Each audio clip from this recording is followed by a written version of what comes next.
My name is J-Idris, and this is A-Sides. Perfect. Okay. Are you good? Mm-hmm. Okay. What's up, man? Everything's chilling, man. How's it going, man? It's freezing out here. Good, I know, man. It's cold. What kind of tea is that? Is that good tea? Green tea. Herbal? Green tea? Green tea. I mean, it's good. Antioxidants, man. Need it. Getting over cold. Well, I mean, you relocated to Miami, so Right. this must be hitting you like a ton of bricks right now. Everything's a shock, so I had to go get some thermals today, and because I was just out of it yesterday, I couldn't take it. And I'm just like, still out of it, but, you know, I can't wait to get back to Florida and get some of that hot weather. Yeah, But still love New York, you know, I like the hustle out here, so. What about Jersey? I mean, you're from Jersey originally. I like Jersey. It's cool. You know, it's hometown, so I mean, big up to Jersey. I like Jersey. There's nothing else. I mean, we got malls. Yeah. Pretty much. That you do. Sure Hills Mall. So talk to me about, you know, the new EP's coming out, and I'm just curious. The Miami move, right. And being sunny and, you know, right. beautiful all the time, and right. Did that shape the record at all? Or that shaped the record a lot, because what was happening is when I was up here before, a couple months ago, it was kind of hard for me. I've been doing this kind of music for a while. Right. And it's been kind of hard for me up here in this market, because I feel like there is, you know, a different type of genre that they play out here, whether it's, you know, EDM or whatever the case, but just good music, whatever. Right. But they weren't so into the house scene like that up here. I don't think it's like really strong up here like that, as much as people think it is. I think it's more so in the Miami vibe. So when I did the deal with Hot Messy Records, they offered to move me out to Miami to give me the vibe, so I could be around more of, you know, my type of genre of music, or just more different type of records, you know. Instead of, I feel like New York is more hip hop to me. You know, so stare at the ocean. I mean, you literally staring at the ocean. Literally staring at the ocean. Literally staring at the ocean. That song was inspired when I first went down there. Came back and I wrote the song, and then all of a sudden it was like, whoa. So, yeah. Yeah, it's amazing. Like, I forget who I interviewed, but there's been so many songs this year with "wave" in the title. Right, right. And like, you know, it's just, you know, everyone knows that the beach and whatever is so therapeutic and everything, right. Except for the guy who's videotaping this now, who hates the beach. Mm-hmm. But enough about him. Seriously, why is he in this interview? But now I'm looking at him. But I mean, there is just something very cathartic about just watching the waves, right. And just being around, you know. Right, just especially after you go through so much, you just sit there, you just need to just reflect, I guess. It's like visual meditation, right? Almost, you know? Right. So what can we expect with the new EP? Like in terms of the sound, you know, compared to Stare at the Ocean. Like, I mean, is it more along the lines of that? And how many songs are there? Because, you know, some people chintz out and they do like an EP and they put out 2 songs or 3 songs. Right. And I'm like, what the hell, man? That's a single and a B-side. No, what I'm gonna do is I'm gonna actually do a whole album. Oh, okay. Right now we have. I'm just trying to find, like, I love Stare at the Ocean. I think it's a great record. I made this other record called Lasers, and it's more. We got guitars in it. You know, it got more musical stuff inside the you know, inside the record. It's more musical to me. It's bigger, I think.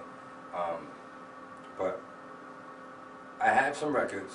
I have some cool stuff that I want to put out. I'm still looking. How do you know? It just comes to you? It's not like me, like I'm taking a shower and I'm like, I'm going to ask him about oceans today.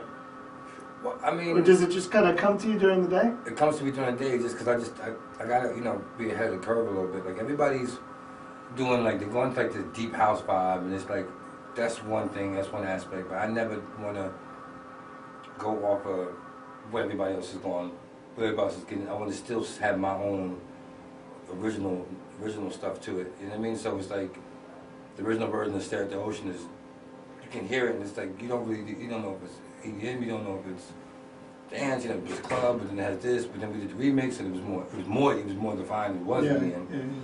So with this record, I want to kind of I just want to break some barriers. I want to try stuff different.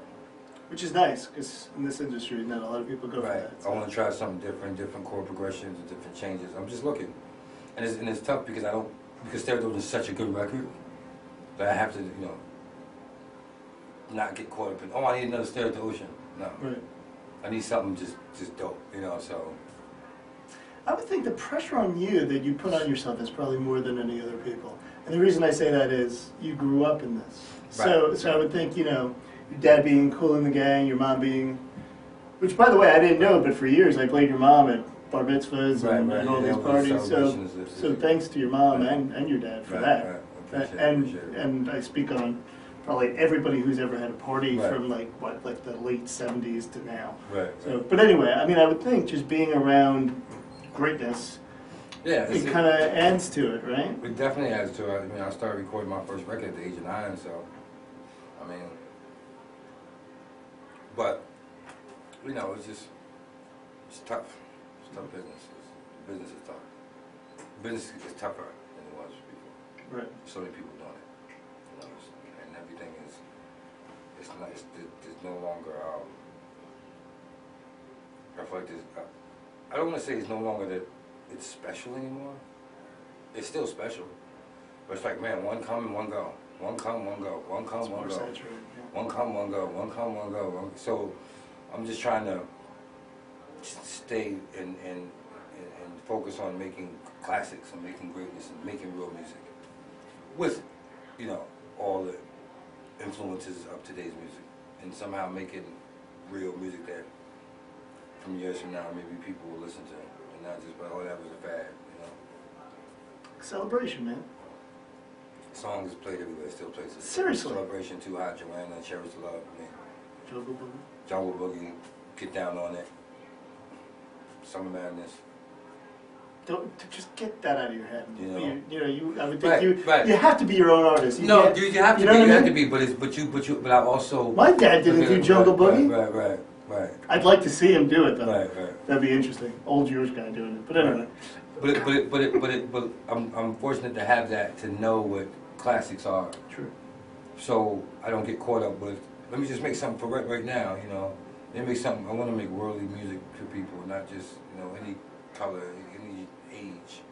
You know, I just want to make it worldly, make it different, you know what I mean? And have a message as well, tell stories inside of it. Wow, that's so refreshing. You know what I mean? Because we don't have that no more. We just have Broke My Heart. You know, Broke My Heart.